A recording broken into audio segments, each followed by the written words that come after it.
Hi friends, இது என்எஸ்பிசி தமிழ். ஒரே ஒரு ட்வீட்டு தான்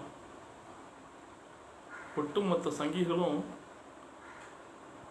லைட்டை நோக்கி வரும் விட்டில் பூச்சிகள் போல் எல்லாம் வந்து விழுந்துட்டாங்க. அதாவது அமெரிக்க பாப் பாடகி ரிஹானா அவங்க வந்து இந்தியாவில் நடைபெற்று கொண்டிருக்கும் விவசாயிகள் போராட்டத்தை பற்றி ஒரு ட்வீட் போட்டிருந்தாங்க. இந்தியாவில் இப்படி ஒரு அவலம் நடந்துகிட்ருக்கு, விவசாயிகள் கிட்டத்தட்ட 70 நாட்களுக்கு மேலாக வெயில் மழை கடும் குளிர் என்று பார்க்காமல் இந்த வேளாண்மை சட்டங்களை வாபஸ் வாங்குவது வேண்டும் என்று போராடி கொண்டிருக்கிறார்கள். அதை பற்றி சர்வதேச சமூகம் எந்த விதமான கருத்தும் சொல்லாமல் அமைதி காத்து கொண்டிருக்கிறது என்ற ரீதியில் ஒரு கருத்து ட்வீட்டர் போட்டிருந்தாங்க. அதை பார்த்த உடனே நம்ம சச்சின் டெண்டுல்கர் அவர் ஒரு கருத்து தெரிவிக்கிறார். இது இந்தியாவின் உள் விவகாரங்களில் வெளிநாட்டவர்கள் தலையிடக்கூடாது அப்படின்னு ஒரு கருத்து போட்டார். அவரை தொடர்ந்து பல பேர் இதுவரைக்கும் யாரெல்லாம் சங்கி மணலில் இருந்தாங்களோ அவங்கெல்லாம் வந்து வெளிப்படுறாங்க. இதில் ரொம்ப ஆச்சரியம்னாக்கா, காங்கிரஸ் ஆட்சி காலத்தில் காங்கிரஸ் அரசாங்கத்தால் நாடாளுமன்றத்தின் ராஜ்யசபா உறுப்பினராக அழகு பார்க்கப்பட்ட சச்சின் டெண்டுல்கர் என்பவர் இப்போது பாரதிய ஜனதா கட்சிக்கு ஆதரவு நிலைப்பாடை எடுத்து அரசாங்கத்திற்கு ஆதரவான கருத்துக்களை தெரிவித்ததுதான் ஆகச்சிறந்த ஒரு சங்கித்தனம். இதை யாரும் எதிர்பார்க்கல. ஏன்னா அவர் வந்து ராஜ்யசபா எம்பி ஆனார். அவர் ஒரு நாள் கூட ஒரு இந்த விவாதத்திலே கலந்து கொண்டு பேசுனது கிடையாது. அதே மாதிரி அவருடைய அட்டண்டன்ஸ் பார்த்தீங்கன்னாக்கா ஒஸ்ட்டு. அவர் நாடாளுமன்றத்துக்கே போகிறது கிடையாது. இப்படி தான் அவருடைய செயல்பாடுகள் இருந்திருக்கு. ஆனால் இருந்தாலும் கூட அவர் வந்து இப்படி ஒரு இதுவரைக்கும் விவசாயிகள் போராட்டத்துக்கு ஆதரவு தெரிவித்து எந்த வித கருத்தும் தெரிவிக்காதவர் ரிஹானா என்ற பெண், ஒரு அமெரிக்க பாப் பாடகி, ஒரு ட்வீட் போட்ட உடனே பாஞ்சிக்கிட்டு வந்து இந்தியாவின் உள் விவகாரங்களில் வேற்று நாட்டவர் தலையிடக்கூடாது, பேசக்கூடாது, கருத்து தெரிவிக்கக்கூடாதுன்னு சொன்னது வந்து எவ்வளோ ஒரு மோசமான விஷயம் தெரியுமா? அவரை பின்தொடர்ந்து பல பேர் எல்லாம் அமலப்படுத்திக்கிறாங்க. இப்போ சச்சின் டெண்டுல்கருடைய ஃபெமிலியாரிட்டி பார்த்தீங்கன்னாக்கா இந்தியாவில் வந்து அவர் கிரிக்கெட்டின் கடவுள் என்று போற்றப்பட்டவர். ஆனால் என்னை பொறுத்த வரைக்கும் அவருடைய கேம் வந்து எனக்கு சுத்தமாக பிடிக்காது. ஏன்னா அவர் always play his own play. அவர் வந்து பார்த்திங்கன்னா 99 ரன் அடிச்சிடுவார். ஓகேயா, 99 ரன்னு பார்த்தீங்கன்னாக்கா 85 பால்லையும் 90 பாலையும் அடிச்சிடுவார். ஆனால் அந்த 100வது ரன் ஒரே ஒரு ரன் எடுக்கிறதுக்காக கிட்டத்தட்ட 10 பால் 15 பால் வேஸ்ட் பண்ணுவார். பல மேட்ச் நான் பார்த்துருக்கேன். அப்படி வந்து வேஸ்ட் பண்ணி அப்போ வந்து பவுலர் பார்த்தீங்கன்னாக்கா ரொம்ப டைட் பண்ணுவாங்க. பவுலிங் பயங்கர டைட்டாக போடக்குள்ளே இவரால் ரன் அடிக்க முடியாது. அப்படிங்குள்ள வந்து அவர் சரி ஓகே, அவர் உண்மையிலே ஒரு உண்மையான நாட்டுக்காக விளையாடக்கூடிய வீரர் என்றால் அந்த ஒரு ரனை பற்றி கண்டுக்க மாட்டார்.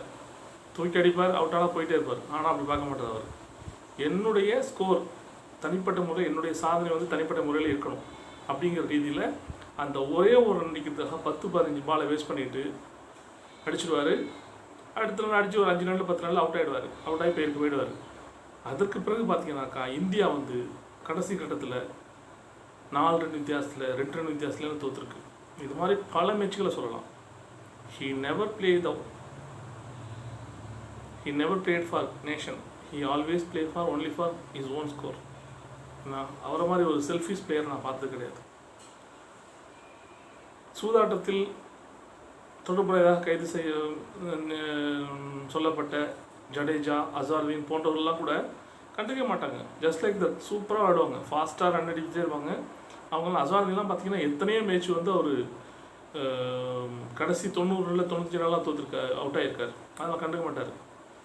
அசாருதீன் போன்றவர்களெல்லாம் வந்து சூதாட்ட புகாரில் தொடர்பு இருப்பதாக சொல்லப்பட்ட நாள்லேருந்தே நான் கிரிக்கெட் பக்கத்தை விட்டுட்டேன்.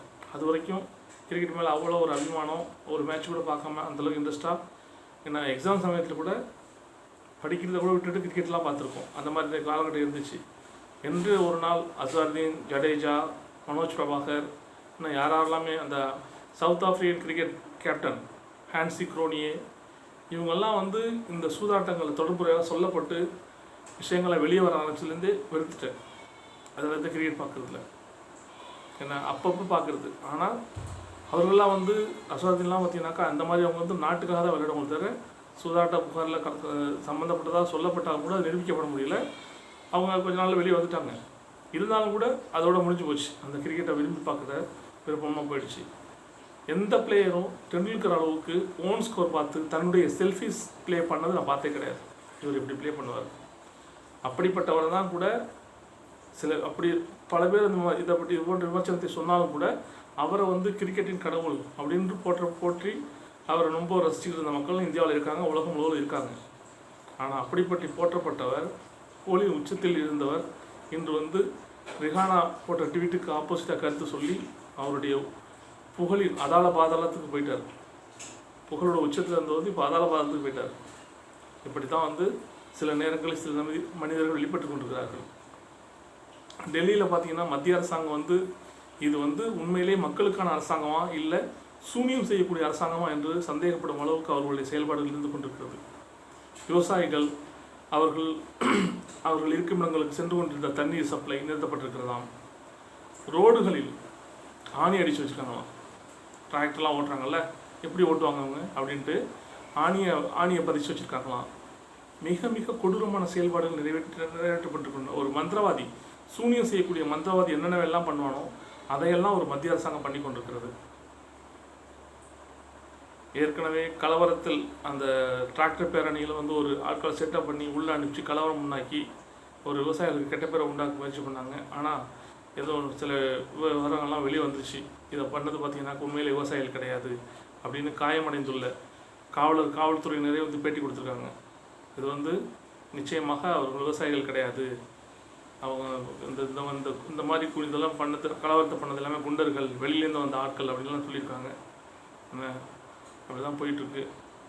இப்படி கிட்டத்தட்ட 100க்கும் மேற்பட்ட விவசாயிகள் தங்களுடைய இன்னுயிரை ஈந்தும் கூட அரசாங்கம் அவர்களை ஏறெடுத்து பார்க்காமல் அவர்களுடைய போராட்டத்தை வழிவிலக்கு செய்ய வேண்டும், அவர்கள் இந்த போராட்டத்தை கைவிட்டு திரும்பி செல்ல வேண்டும் என்று படு மோசமான செயல்களில் ஈடுபட்டு கொண்டே இருக்கிறது. அவர்கள் நாட்டு மக்களுக்காக உழைப்பவர்கள் அல்ல.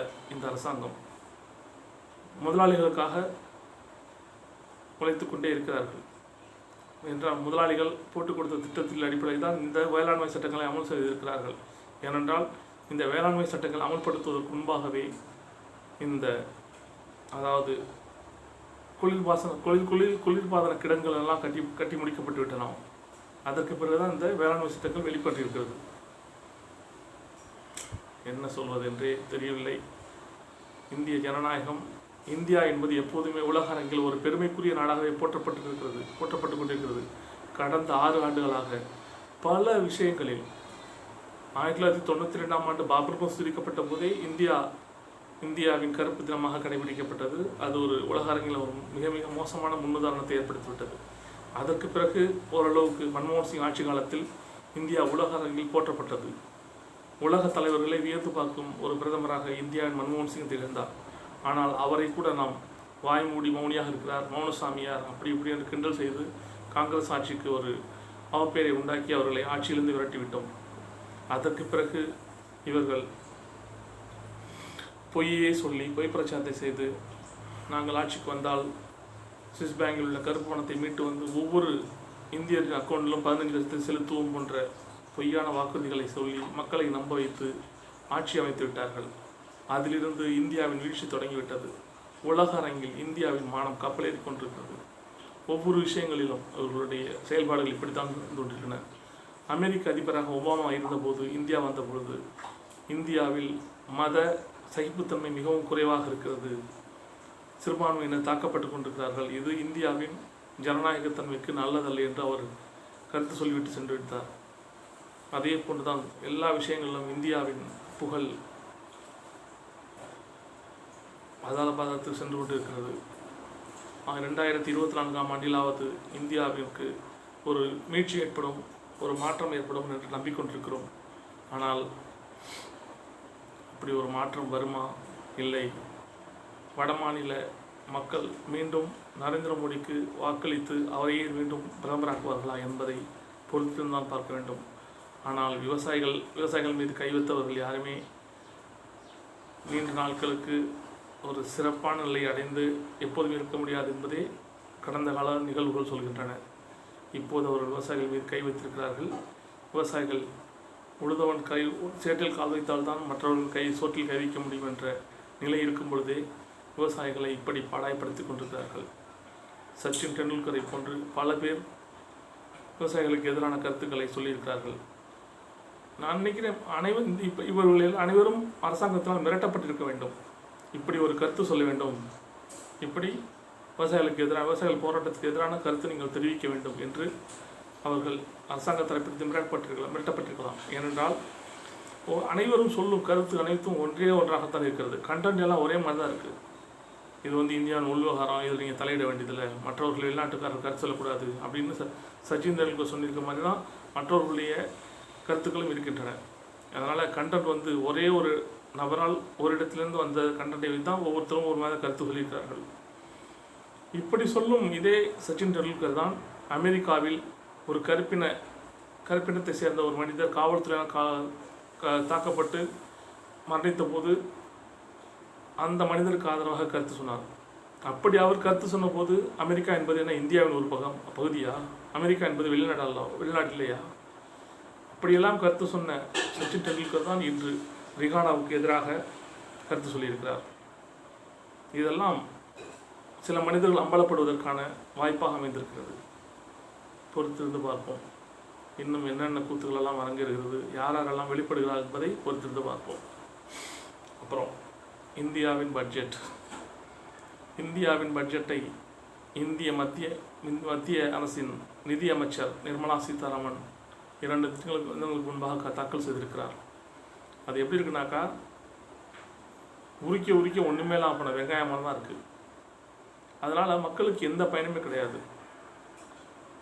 பருத்தி பொருட்களுக்கான 10% வரி விதித்திருக்கிறார்கள். பட்டு மற்றும் பட்டு நூல் உற்பத்திக்கு 15%.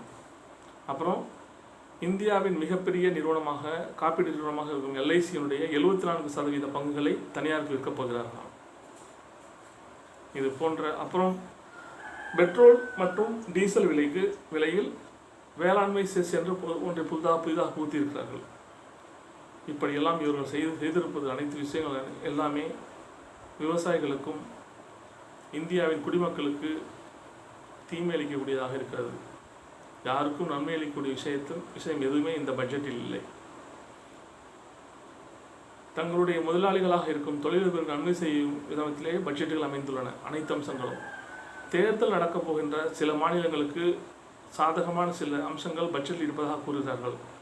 நான் கண்ட அளவில் அப்படி எந்த ஒரு சாதகமான அம்சத்தையும் தமிழ்நாட்டுக்காக இந்த பட்ஜெட்டில் காணப்படவில்லை. மீண்டும் மீண்டும் மக்களுக்கு தீமை ஏற்படுத்தும் பட்ஜெட்டை மட்டுமே இவர்கள் அளித்திருக்கிறார்கள்.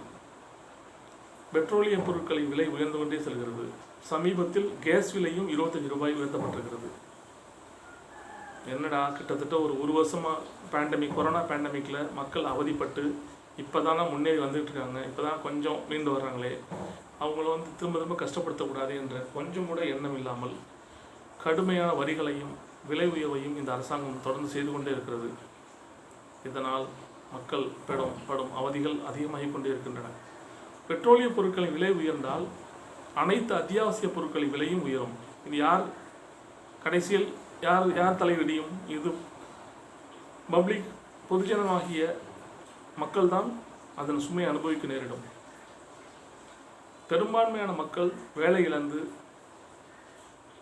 எப்படி வாழ்க்கையை முன்னெடுத்து சொல்ல வேண்டும் என்ற வழி தெரியாமல் வெளிப்படுத்தி கொண்டிருக்கும் இந்த சூழ்நிலையில் இப்படி தொடர்ந்து வரிகளை போடுகிறோமே, விலை உயர்வை செய்கிறோமே என்ற கொஞ்சம் கூட அக்கறையே இல்லாமல் தொடர்ந்து இதை போன்ற செயல்களையே மத்திய அரசாங்கம் செய்து வருகிறது. இவர்கள் ஆட்சியிலிருந்து விளங்குவதற்கு முன்பாக 2024க்கு முன்பாக இந்தியாவில் உள்ள பொதுத்துறை நிறுவனங்கள் அனைத்தும் விற்று தீர்க்கப்படும் என்று சொல்லப்படுகிறது. லாபத்தில் இயங்கிக் கொண்டிருந்த BPCL பாரத் பெட்ரோலியம் கார்ப்பரேஷன் ஏற்கனவே விற்கப்பட்டுவிட்டது. இப்பொழுது அடுத்ததாக IOC இந்தியன் ஆயில் கார்ப்பரேஷன், அப்புறம் HPCL Hindustan petroleum, power grid, GAIL, gas authority of India limited எல்லாத்தையும் விற்கிறதுக்கு பிளான் பண்ணியிருக்காங்க. எல்லாத்தையும் விற்று தின்னுட்டு என்னதான் பண்ண போகிறீங்க? இது எப்படி இருப்பாங்கன்னு பார்த்தாக்கா இந்திய தொழில் இருப்பாங்க. அவங்களுக்கு எங்கேருந்து காசு வரும் அப்படின்னாக்கா அதுக்கு பார்த்தீங்கன்னா இவங்களே கடன் கொடுப்பாங்க வங்கிகள் மூலமாக. எப்படி எந்த தொழிலதிபர் வாங்க போகிறாங்களோ அவங்கள்ட்ட காசு இருக்காது. ஓகேயா? இவங்க பொதுத்துறை நிறுவனங்கள் டிஸ்இன்வெஸ்ட்மெண்ட் பண்ண போகிறாங்க, விற்க போகிறாங்க. அந்த பணம் அதை வாங்குறதுக்கு இந்திய தொழிலதிபர்கள்ட்ட யார்கிட்டையும் பணம் இருக்காது.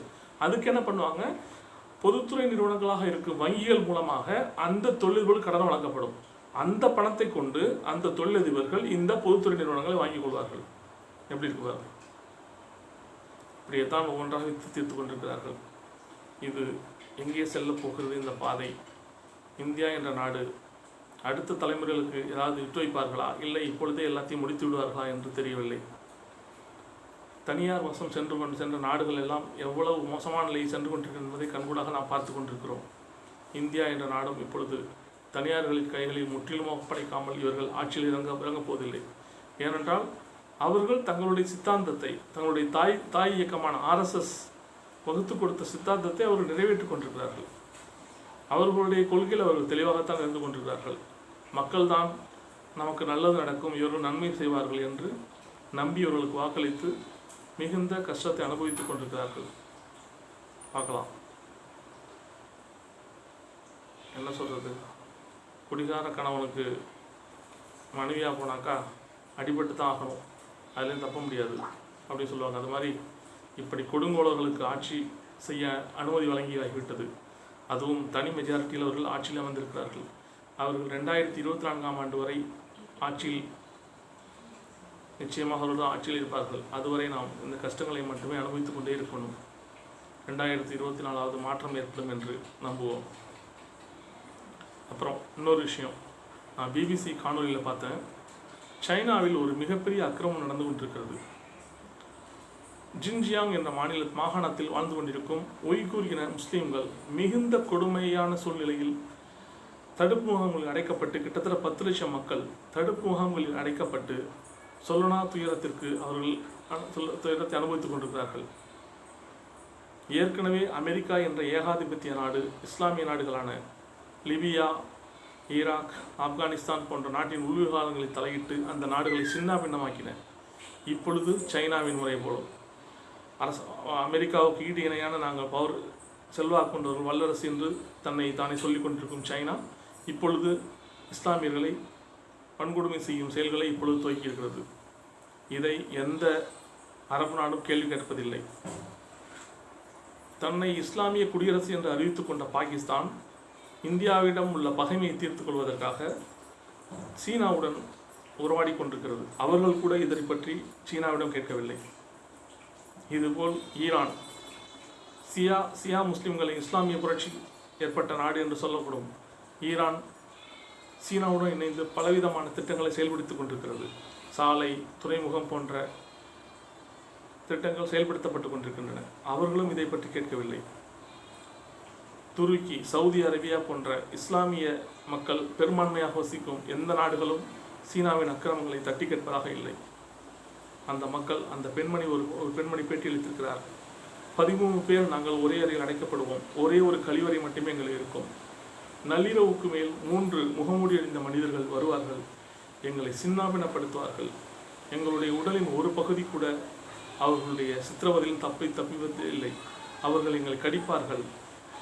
எங்களுடைய மர்ம உறுப்புகளில் எலக்ட்ரானிக், அதாவது மின்சாரத்தன்மை கொண்ட ஒரு களியை சொல்வார்கள். அது எங்களை மின்சார தாக்குவதைப் போல் இருக்கும். எப்படி பலவித சொல்லனா துயரங்கள் நாங்கள் அனுபவித்துக் கொண்டிருக்கிறோம் என்று அந்த பெண்மணி உலகின் முன்பு நேரடியாக வந்து பேட்டியளித்திருக்கிறார். இதை பார்ப்பதற்கே மிகவும் கொடுமையான சூழ்நிலை இருக்கிறது. இது இப்படித்தான் உலகத்தில் எல்லா நாடுகளிலும் இஸ்லாமியர்கள் கடுமையாக தாக்கப்பட்டு கொண்டிருக்கிறார்கள், சொல்லனா துயரங்களை அனுபவித்துக் கொண்டிருக்கிறார்கள். இதை கேட்பதற்கு நாதியற்ற சமூகமாக வல்லரசுகள் புகுந்து விளையாடும் வேட்டைக்காடுகளாக இஸ்லாமிய நாடுகள் இருந்து கொண்டிருக்கின்றன. இப்பொழுது சேனாவின் ஜின்ஜியாங் மாகாணத்தில் வசித்துக் கொண்டிருக்கும் உய்கூர் இன மக்கள் இப்படிப்பட்ட ஒரு துயரங்களை அனுபவித்துக் கொண்டிருக்கிறார்கள். இதை கேட்பதற்கும் எந்த இஸ்லாமிய நாடுகளுக்கும் தெம்பும் இல்லை, திராணியும் இல்லை. அரபு லீக் என்று சொல்லக்கூடிய 52 நாடுகள் கொண்ட அமைப்பு இதை பற்றி கண்டும் காணாமல் இருந்து கொண்டிருக்கிறது. அவரவர்களுக்குள் அவர்களுடைய நாட்டு மக்களை மட்டுமே பாதுகாத்தால் போதும் என்று நினைக்கிறார்கள் போல் இருக்கிறது. இந்தியாவுடன் எப்போது பகைமை பாராட்டி கொண்டிருக்கும் பாகிஸ்தான் என்ற தன்னை இஸ்லாமிய நாடு என்று அறிவித்துக் கொண்ட நாடு கூட சீனாவுடன் நல்ல மிகுந்த நல்லுறவை பேணிக் கொண்டிருக்கிறது. அது எதிரிக்கு எதிரி நண்பன் என்ற ரீதியில் இருக்கிறதோட அந்த உய்குர் இன மக்களை மீட்க வேண்டும் என்ற எண்ணம் அவர்களிடத்திலும் இல்லை. இப்படித்தான் சென்று கொண்டிருக்கிறது. அந்த காணொலியை கண்டவர்கள் நிச்சயம் கண்ணீரொடிக்காமல் இருக்க முடியாது. அப்படிப்பட்ட ஒரு கொடுமையான சூழ்நிலையில் அந்த மக்கள் வாழ்ந்து கொண்டிருக்கிறார்கள். இவர்களுக்கெல்லாம் எப்பொழுது மீட்சி என்பதை தெரியாமல் தான் இருக்கிறது. பார்ப்போம். கம்யூனிச நாடு என்று சொல்லிக் கொண்டிருக்கும் சைனா மிக மோசமான மனித உரிமை மீறல்களை செய்து கொண்டிருக்கிறது. அவர்கள் தெரிந்து கொள்ள வேண்டும். இல்லை என்றால் உலக நாடுகள் அனைத்தும் இணைந்து அவர்கள் மீதான நடவடிக்கையை கொஞ்சம் கடுமையாக்க வேண்டும். அப்படி செய்தால் மட்டுமே அந்த மக்களுக்கு ஒரு நல்வாழ்வு பிறக்கும். தேங்க்ஸ் ஃபார் வாட்சிங். பாய்.